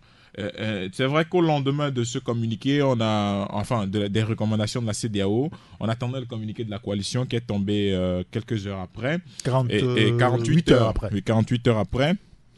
Mais on n'a pas véritablement remarqué quelque chose je sais pas, on est resté évasif par rapport ou on est resté sur notre soif par rapport au contenu de ce communiqué là. Mais depuis quelques heures, les lignes bougent. Quand on entend les déclarations des uns et des autres membres de cette coalition, le PNP qui s'attribue une note de 15/20 par rapport à ces recommandations là, au niveau de FDR, Maître Apévon qui dit que si nous appliquons en intégralité les recommandations de la CEDEAO, il y aura alternance en 2020. Et quand vous écoutez également du côté du CAR et de la CDP avec M. Jean Kissi et M. Pascal Adoko, vous rendez compte qu'il y a quelque chose qui a bougé. Général. Oui, il y a quelque chose qui a bougé. Mais on n'a pas lu ça, on n'a pas senti ça dans le communiqué. Donc finalement, moi je me suis posé la question ce matin de savoir qui a rédigé le communiqué.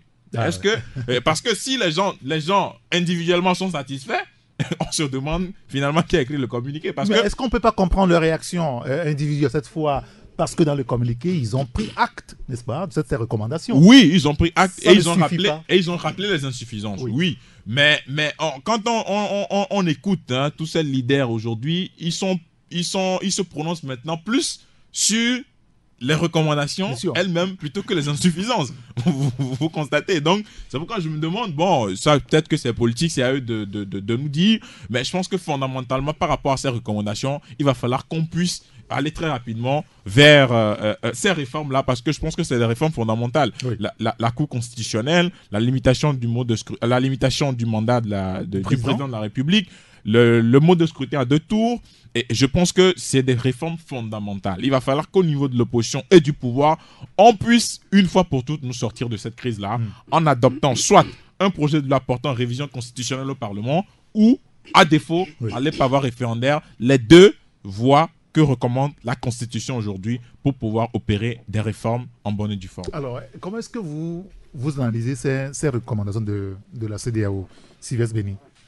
Oui, je crois que nous, au niveau donc, de notre rédaction, la dernière fois, nous disons que la CEDEAO coupait la poire en 2. Oui, la poire en 2, justement, parce que nous nous sommes dit que nous estimons que le point d'orgue des manifestations était donc le départ de Faure Gnassingbé en 2020. Il est vrai, la CEDEAO ne s'est pas prononcée là-dessus. Et moi, je dis que nous ne sommes qu'en 2018 et tout peut se passer à tout moment. Maintenant, si vous prenez les recommandations donc, le mémorandum donc, de la coalition, ils ont parlé donc de la recomposition de la Constitution. Aujourd'hui, je crois que la CEDEAO s'est prononcée là-dessus. De la Cour constitutionnelle. De la Cour constitutionnelle, pardon. Je crois que la CEDEAO s'est prononcée là-dessus. Donc aujourd'hui, ils peuvent quand même s'estimer quelque part heureux qu'il y a déjà un élément qui est pris en compte. Maintenant, si nous prenons la question des 2 tours, ils ont retenu la question des 2 tours. La limitation donc, du mandat ils l'ont retenu. Donc, si le PMP parle de 15 sur 20, ça veut dire qu'ils sont jusque-là un bon élève. Ils ont bien travaillé. Voilà. Donc, alors, si nous prenons également du moins le communiqué du tout début donc, de la coalition, ils ont pris acte. Ils ont relevé les insuffisances. Aujourd'hui, ils reviennent sur les acquis. C'est totalement normal aussi. Donc, si nous prenons dans l'ensemble les recommandations, on peut dire que si l'opposition, il y a déjà des acquis, mais on peut faire encore mieux. Il y a un comité de suivi qui sera installé et le dialogue continue. Donc, il y a beaucoup de choses qui peuvent encore avoir. Peut-être qu'ils auront 19 sur 20. Mais pourquoi est-ce qu'il faut attendre que ce soit la CEDEAO qui nous indique la voie à suivre? En d'autres termes, est-ce que, je posais la question à mes confrères vendredi dernier, est-ce qu'on n'aura pas perdu du temps? Je ne dirais pas pour un gros zéro, mais pour rien. Justement, Eric, je crois que... On pourrait faire économie de ce qu'on a vécu là, et aller à l'essentiel. Vous avez parfaitement fait une belle lecture donc, de la situation. Ça fait, on ne pouvait même pas arriver au 19 août si ce gouvernement-là ils ont eu 12 ans, bientôt 13 ans pour faire les réformes, ils ne l'ont pas fait.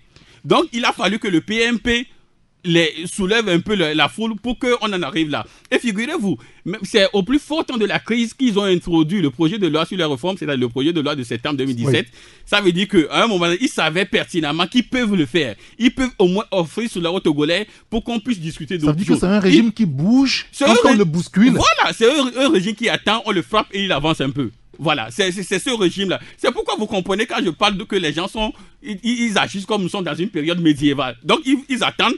Comme bon, on le tape un peu, il bouge et il s'arrête, on le tape un peu, il bouge et il s'arrête. Voilà, c'est de cette manière-là que ce régime-là fonctionne des années. Nous avons dit ici dans ce pays que cette Cour constitutionnelle est totalement vérolée. On doit changer cette Cour constitutionnelle. Les gens croyaient que nous étions dans l'excès. Aujourd'hui, ils ont attendu que ce soit la CEDEAO qui leur dise de le faire. On a dit dans ce pays qu'il faut accepter les 2 tours. Les gens croyaient que non, nous sommes des politiques, nous sommes des apparentés politiciens, tout ça. Mais finalement, le régime de Faure Gnassingbé n'a pas refusé véritablement l'idée de limiter le mandat. Et pendant 12 ans que ce régime-là a fait. Dans aucun cas, c'est-à-dire la possibilité pour Faure Gnassingbé de continuer. C'est normal. Je crois que la moralité... Je crois qu'aujourd'hui, la moralité politique, je crois qu'il y a un journal qui l'a écrit là-dessus. La moralité politique voudrait bien que Faure Gnassingbé ne soit plus candidat en 2020. Ça, je crois que vous avez fait un mandat, 2, 3. Mais, monsieur, quittez et laissez la place à quelqu'un d'autre. Ça, c'est le peuple qui décide. On pourra mener ce débat-là après. Et le Mathis, vous pensez vous aussi qu'on aurait pu éviter ce qu'on a vécu là et aller à l'essence depuis septembre, depuis août, même avant cette date-là? En ce qui concerne les réformes, je dis oui. Et donc, ce régime, vous le caricaturez comme Sylvie tout à l'heure? Non. C'est un régime qui avance quand on le pousse un peu? Non, en fait, en réalité, le pouvoir aurait pu lui-même s'appuyer sur les recommandations de la CVJR pour opérer des réformes en profondeur de la Constitution. Et juste sur ce plan, je pense quand même qu'il y a eu du retard dans la mise en œuvre, suffisamment de retard dans la mise en œuvre des recommandations de la CVJR et dans l'opérationnalité des réformes constitutionnelles et institutionnelles depuis 2006. Voilà. Maintenant, en général en Afrique, on constate que il y a l'alternance dans les pays. Dans la sous-région, on a constaté qu'il y a... Mais au même moment, il y a des potentats qui se créent. Récemment, on a vu au Comores le président Azali qui a supprimé le poste de l'institution de la Cour constitutionnelle, il a supprimé le poste de Premier ministre, il a supprimé le poste de je sais pas, il y a un autre poste et il s'est arrogé tous les pouvoirs. Donc, vous avez d'un côté là une Afrique qui bouge et une Afrique qui est véritablement malade de ses hommes politiques, sinon de ses dirigeants. Ah oui, et donc, aujourd'hui... Robert Doucet l'a écrit dans bien son évidemment. livre. Donc aujourd'hui, au niveau du Togo, par rapport à ces recommandations de la CEDEAO, il va falloir qu'on puisse bien évidemment aller très vite, parce que c'est vrai qu'on n'a pas fixé un agenda en ce qui concerne la mise en œuvre des réformes. On va revenir tout à l'heure sur les voilà, on ne sait pas si on va faire les réformes avant d'aller aux élections législatives ou si on va faire les élections législatives avant de faire les réformes. Mais de toutes les façons, mais parce que de soi, il faut aller d'abord aux réformes pour législatives. Oui, mais c'est-à-dire que on est habitué à cette classe politique. On va vous dire demain que bon, comme on n'a pas fixé une date, on est très pris par le temps et par rapport à législative. Donc alors législative, on aura une assemblée générale légitime qui pourra trancher la question des réformes. Jusque là, depuis le 31 juin, c'est vrai qu'on nous dira qu'on n'est qu'au 6 août aujourd'hui, mais aujourd'hui à ce jour, on n'a pas eu, je sais pas, les lignes n'ont pas bougé en ce qui concerne, ne serait-ce qu'un début de quelque chose, pour savoir que, bon, il y a quelque chose qui va vite, parce qu'on est pris par le temps. Si on doit aller aux élections législatives le 20 décembre 2018, comme le recommande la CEDEAO, mais si on doit faire les réformes avant, je pense qu'on est pris par le temps, on est déjà acculé. Parce qu'en l'absence d'un chronogramme clair au niveau de la CENI, pour nous dire quand est-ce qu'on va faire le recensement électoral, quand est-ce qu'on va commencer les opérations électorales, etc., c'est difficile de dire si le 20 décembre on pourra organiser les élections législatives. C'est difficile parce qu'on n'a que 3 mois. Mais aujourd'hui, d'abord, la CENI est handicapée par l'absence des membres de l'opposition. Oui. Et il faut compléter les postes qui sont vacants. Et il faut pouvoir plutôt à ces postes-là et aller très très vite parce que c'est le caractère complet de cette CENI qui va permettre de pouvoir prendre un certain nombre de décisions qui seront inclusives. Parce que si aujourd'hui on s'amuse à prendre des décisions qui ne sont pas inclusives, on va me dire demain que l'opposition va dire que bon, moi j'ai boycotté cette CENI, je ne suis pas pour ce qu'elle est en train de faire. Donc il va falloir qu'on puisse d'abord, que l'opposition, ou bien qu'on revoie la composition de la CENI, ou soit qu'on complète les postes vacants, qu'on nous donne un chronogramme clair des opérations qui seront effectuées par la CENI jusqu'au 20 décembre pour qu'on sache sur quelle période on aura le recensement électoral ou la révision complète ou intégrale du fichier. Est-ce que cette date est tenable à votre avis? Moi, personnellement, je doute. Sincèrement, je doute parce que on est le 6 août, septembre n'est pas loin plutôt. Octobre, novembre, décembre, on a 3 mois. 3 mois francs. Maintenant, quand est-ce qu'on va avoir la présence des membres de l'opposition? Pourquoi est-ce que ce comité technique qui a travaillé avec les acteurs pour, n'est-ce pas, s'entendre sur l'essentiel a proposé cette date à la conférence des chefs d'État? Bon, moi personnellement, en 5 mois, est-ce que c'est possible qu'on puisse faire tout ça? C'est ce que je dis. C'est-à-dire, personnellement, je dis, je doute. Maintenant, il va falloir que les acteurs politiques nous prouvent le contraire. Parce que j'ai écouté le président de la commission de la CEDEAO, Jean-Claude Kassibou, qui a dit qu'ils vont tenir les élections à la date du 20 décembre, que c'est tenable. Bon, moi, j'attends de voir parce que je ne sais pas comment ça va se passer. Mais on a toujours constaté qu'au Togo, les périodes de recensement électoral ou soit la révision complète du fichier électoral est toujours sujet à controverse. Soit on proroge la date, soit on essaie de voir dans quelle mesure on fait un rallonge. Mais tout ça, ça va se faire sur quelle période? Et quand est-ce qu'on va faire tout ça? On va commander les choses. En l'absence d'un chronogramme clair. Et personnellement, je doute qu'on puisse tenir à la date du 20 décembre. Est-ce que c'est tenable à votre yeux? Non, vous savez, moi je ne doute pas, mais je dis non. Je dis non parce que lorsque, vous savez, ces institutions... Mais en même temps, tout est dans la volonté politique. Tout est dans la volonté politique. Et les gens ont eu cette volonté pendant des années, ils n'ont pas manifesté. Il est midi 13, si les acteurs politiques le veulent, à 18h, on a toutes ces réformes. Eric, si nous prenons tout le processus, je vous dis que la date du 20 décembre n'est pas tenable. N'est pas tenable parce qu'il y a tellement de choses qu'on doit faire en amont avant de venir au 20 décembre. Donc, vous savez, ces institutions ont toujours donné des dates. Il faut ne serait-ce que peut-être pour faire pression sur la politique et à ce que, pour leur permettre d'œuvrer rapidement pour qu'on soit dans le chronogramme. C'est peut-être ça. C'est la meilleure lecture qu'on peut faire du moins de cette situation. Sinon, le 20 décembre n'est pas tenable. Alors, si du moins le président donc de la commission de la CEDEAO dit qu'il va tenir cette date le 20 décembre, je me demande si ce n'est pas encore peut-être un 2005 qu'on nous prépare, parce qu'en 2005, nous sommes dit il faudrait qu'on prenne le temps d'organiser les élections. La CEDEAO, par le truchement donc, de Dami Daoudou, a dit non, il faut aller. Le ministre en charge donc des élections à l'époque, je veux parler donc de façon bon, a dit non, que c'est pas tenable, attendons, on dit non, allons-y, nous sommes allés, finalement on a eu 400 à 500 personnes tuées. Alors, est-ce qu'on veut encore qu'on puisse quand même précipiter les choses? Or, la Constitution nous dit que ces membres-là, ces députés peuvent rester en fonction jusqu'à la prise effective de leur successeur. Oui. Alors ça veut dire que rien ne nous presse à aller vite aux élections. Il faudrait qu'on prenne le temps, qu'on discute sur les réformes, qu'on soit d'accord avant d'aller aux élections. Mais si on veut faire encore les choses dans la précipitation, et des élections dans la précipitation vont donner sujet à des contestations. Des contestations, c'est des répressions, et des répressions donnent la mort. Est-ce que nous voulons encore être dans ce schéma? S'ils le veulent, alors allons-y. En tout cas, Fogna Singbe, au cours de le Conseil des ministres vendredi, aurait quand même demandé au ministre concerné de poursuivre, en tout cas au niveau de la classe politique dans son ensemble, les efforts pour une issue définitive et durable à la crise. Quand nous revenons sur les enseignements à tirer de cette crise, je reviens sur ce que je disais tout à l'heure. Est-ce qu'on peut conclure, après tout ce qu'on a vécu depuis 19 août et qu'on arrive aujourd'hui à ces recommandations, cette feuille de route, que, eh bien, les acteurs, quand on se fait un petit peu la guerre, on a ce qu'on veut? Est-ce qu'on peut arriver à cette conclusion, à cet enseignement-là, Elom? Bon, je pense que le vrai pouvoir appartient au peuple. Et je pense que le peuple est souverain. Quand on prend une décision, on dit c'est par rapport à la souveraineté du peuple, oui, au nom du peuple. Et je pense que le peuple est souverain. Partout, en toute démocratie, c'est le peuple qui est souverain. Et donc, si, à un moment donné, une partie de ce peuple-là demande à ce qu'on puisse avoir un changement par rapport à une situation, je pense quand même que les dirigeants n'ont autre choix que d'écouter ce peuple. Et moi, la dernière fois au Conseil des ministres, il y a une phrase, il y a une seule phrase pour moi qui résume tout ce que le ministre de la Communication a dit, que moi je retiens et que je vais rappeler toutes les fois que je serai sur un plateau, c'est que le président demande à tous les ministres, individuellement et collectivement, de tirer tous les enseignements politiques de la situation que notre pays a traversée et d'être à l'écoute des aspirations profondes des populations. Mais il se trouve que c'est lui qui est celui qui donne le ton. Il se trouve que c'est lui qui donne les directives. Oui. Alors, si ces ministres vont quand même être à l'écoute, à l'attente de ce peuple, les directives ne viendront que de lui. Oui, bien évidemment. C'est ce que je dis. J'ai dit, cette phrase-là, c'est une phrase très importante. C'est-à-dire que si c'est lui-même qui demande au ministre de pouvoir être à l'écoute, oui. C'est chez lui qu'on reçoit les instructions. Oui, bien évidemment. Mais comme on l'a dit ici sur ce plateau, les ministres reçoivent trop d'instructions dans ce pays. Qu'est-ce qu'ils foutent eux-mêmes? C'est-à-dire qu'on a critiqué des ministres qui eux-mêmes sont votés dans leur fauteuil, mais qui n'avancent pas véritablement. Mais là, oui, mais vous dites? On est en train de leur donner leur liberté maintenant. Non, je ne dis pas ça. Je ne dis pas ça, mais il va falloir qu'il y ait des prises d'initiative aussi. Enfin, c'est vrai qu'on parle de la politique maintenant, c'est-à-dire que c'est pas pour les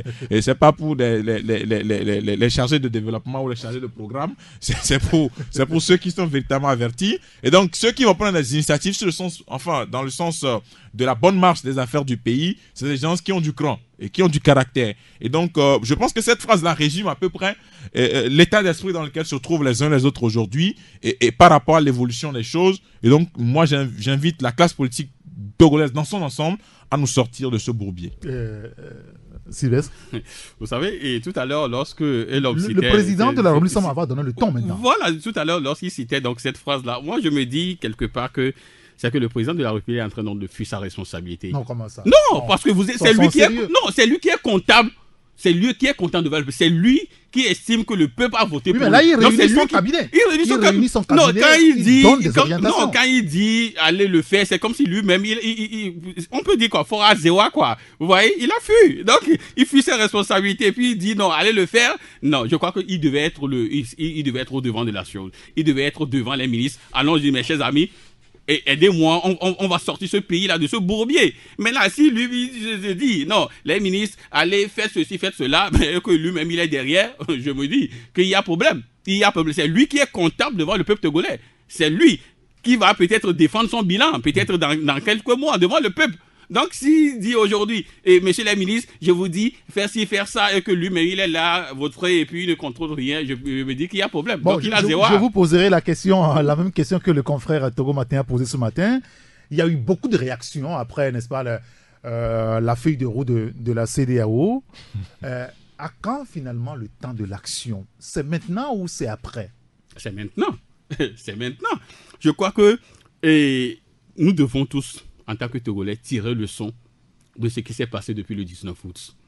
Et que moi, je veux être sincère, parce qu'il y a des gens dans ce pays... Tirer leçon voudra dire quoi? Tirer leçon donc, de tout ce que nous avons vu. Des morts, je peux dire même des morts inutiles. Des morts inutiles, parce que la LTDH parle de 22 morts. Il y a d'autres organisations qui parlent... Les chiffres qui sont contestés par le gouvernement togolais. Le gouvernement a toujours contesté les chiffres. Hein. Il a toujours contesté les rapports. Prenez le rapport de 2005, ils l'ont contesté. Le rapport du ACDH en 2013, ils l'ont contesté. Le rapport du ACDH, ils l'ont contesté. Trépatio, le rapport. Le rapport de Amnesty International en 2014, ils l'ont contesté. Le rapport même de même les résultats de la FO, ils ont contesté. Ça veut dire qu'ils ne sont que dans une logique de contestation permanente. C'est un régime. Non, c'est un régime qui conteste tout.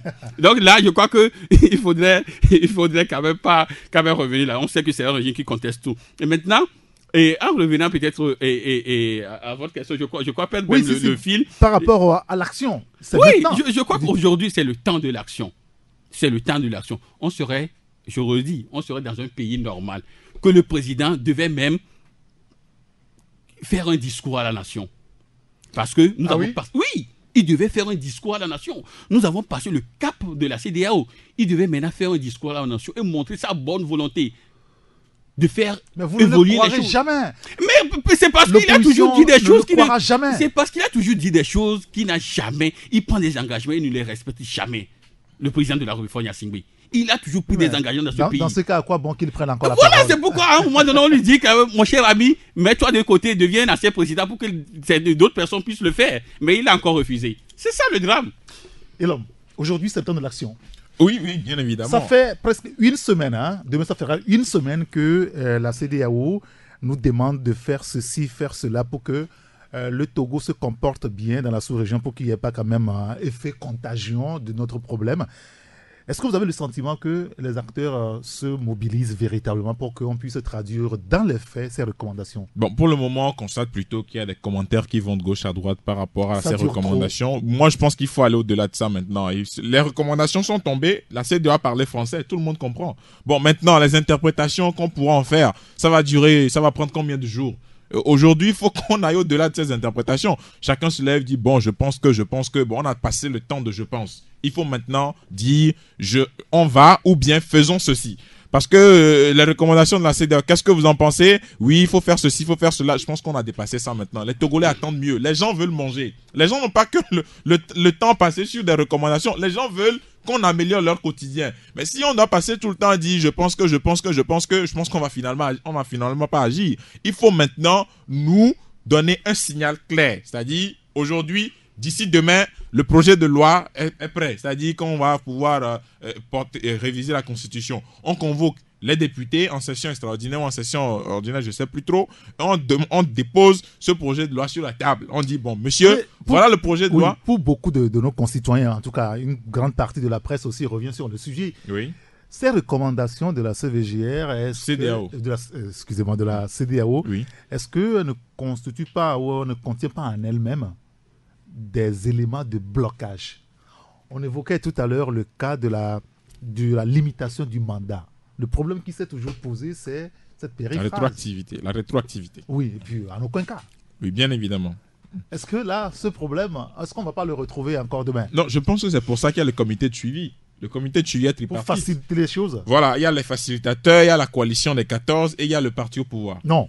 Il nous semble qu'il y a aussi un petit problème sur le sujet parce que le communiqué rendu public, enfin les recommandations rendues publiques par le secrétariat de la CEDEAO, quand vous le parcourez, il n'y a pas ces éléments dans le test. Bon, peut-être qu'on va attendre voir comment ça va se faire. Et donc ça pose un problème que je ne voulais pas soulever. Oui, mais ça va se faire. Oui, non, mais on va attendre. Parce que il y a un communiqué qui a été lu par le ministre Robert Doucet. Mais 2 jours plus tard, on se rend compte que ce n'est pas le même communiqué qui a été ventilé par la CEDEAO. Bon, moi, je m'étonne du fait qu'on puisse lire... Il y a un changement. Oui, mais moi, je m'étonne qu'on puisse lire un communiqué en présence des chefs d'État qui n'en disent absolument rien.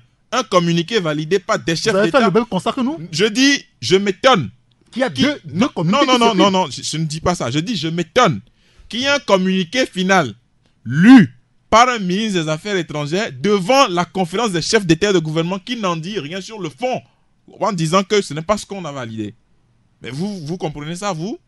Non, mais expliquez-moi ça. Ça dit que les chefs d'État ont paraphé un document final d'une session. et on lit le communiqué final devant ces chefs d'État qui ne font pas d'objection. S'il y a 2 versions, mais pourquoi ils n'ont pas fait d'objection en live? Moi, je comprends pas ça. Et jusqu'à là, non, mais je suis sur le fait parce que si moi je suis chef d'État, je paraphe un document et je constate parce que chacun copie de ce document. Si on lit un document que je paraphe et devant moi, ça veut dire que j'ai le document, j'ai le communiqué final de ce que j'ai fait, paraphé. Mais si on lit le communiqué, je l'ai devant moi, je suis la lecture. Mais si à un moment donné, je ne me retrouve pas dans ce que j'ai paraphé. Mais en même temps, ce qu'on a paraphé, on est censé le lire. Et donc, quand on passe le communiqué final, on peut ne pas suivre véritablement. Bon, est-ce qu'à ce jour, il y a eu une objection de la part de la coalition des 14 par rapport à ça? Par rapport à ce comité de suivi. Oui, mais par rapport au comité, je ne parle pas des documents, je parle du comité de suivi. Moi, je suis sur le document. Le document fait cas du comité de suivi dont vous parlez. Oui, c'est ce que je dis. J'ai dit, à ce jour, la coalition ou l'opposition ni l'opposition ni le parti au pouvoir n'a encore véritablement dit quelque chose sur le comité de suivi. C'est pourquoi je dis, pour le moment, moi je m'en tiens en fait. J'attends la mise en place de ce comité de suivi pour savoir si c'est le communiqué qui souffre d'une insuffisance ou si c'est, comment l'appelle-t-on, c'est le comité, c'est le ministre des Affaires étrangères du Togo qui n'a pas bien lu, ou soit si c'est 2 versions différentes du communiqué. Parce que pour le moment, je pense que la polémique est présente. Maintenant, il va falloir que dans les faits, moi je ne veux pas de discours, dans les faits, qu'on sache si le comité de suivi qui sera mis en place, est-ce que la coalition est représentée, est-ce que le parti au pouvoir est représenté, est-ce que les facilitateurs sont représentés. Voilà. Très bien, oui, Sylvestre maintenant sur le sujet. Non, je crois qu'il y a 2 versions. Il y a 2 versions. Il y a d'abord la version donc, qui circulait sur WhatsApp, et puis plus tard, nous avons quand même le document final donc, de la CEDEAO. On a vu que les dispositions, je crois 36 et 40, ont été amputées d'un certain nombre de phrases. Maintenant, lorsque l'homme dit que, bon, est-ce qu'il y a d'objection, je me demande diplomatiquement, est-ce qu'ils peuvent le faire? Peut-être, se lever, tu dis, monsieur le ministre, tu le dis, n'importe quoi, est-ce qu'ils doivent le faire? Non, maintenant, c'est pas comme ça que ça se fait. Je crois qu'aujourd'hui, normalement aussi, la CEDEAO devait quand même communiquer là-dessus. Voilà. Mais la CEDEAO aussi ne dit rien à propos. Donc, c'est là, nous sommes dans un flou. Ça veut dire que, bon, nous sommes dans un flou. Ça veut dire qu'on attend les faits. Non, ça veut dire que nous sommes dans un flou aujourd'hui. Et puis on attend bon, et aussi depuis là aussi la coalition aussi n'a pas organisé peut-être une conférence de presse pour qu'on puisse leur poser la question. C'est juste Togo Debout qui a relevé. Togo Debout qui a relevé quand même les insuffisances.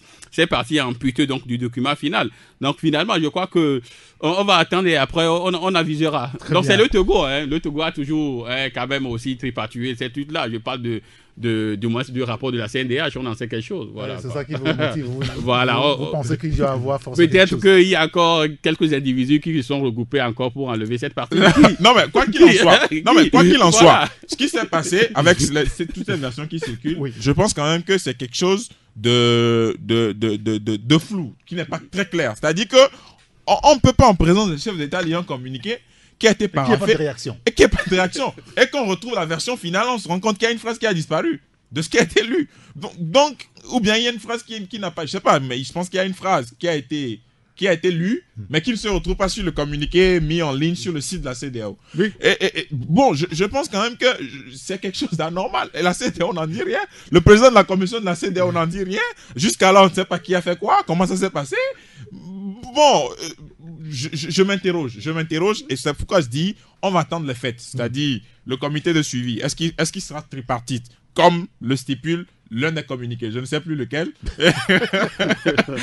Est-ce que le comité de suivi... Le communiqué lu par le ministre des Affaires étrangères, c'est un comité de suivi tripartite. Voilà. Le communiqué qu'on a lu sur le site de la CEDEAO, ce n'est pas un comité tripartite. C'est un comité composé juste des facilitateurs. Des facilitateurs de la commission de la CEDEAO et des facilitateurs. Voilà.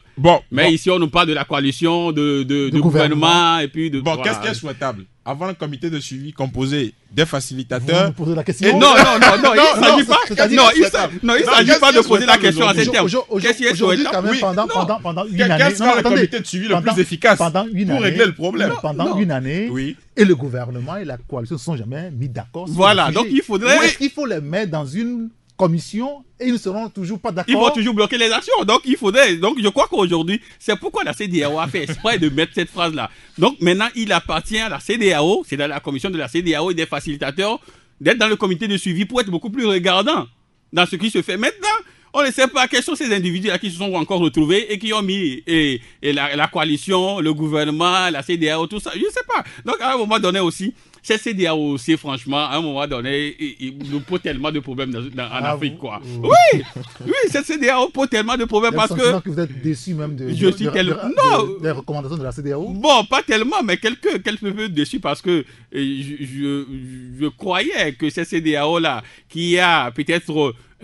permis à une équipe de gagner en 2005, aurait peut-être corrigé le tir en 2018, mais bon, finalement, on a vu ce que ça a donné. Très bien.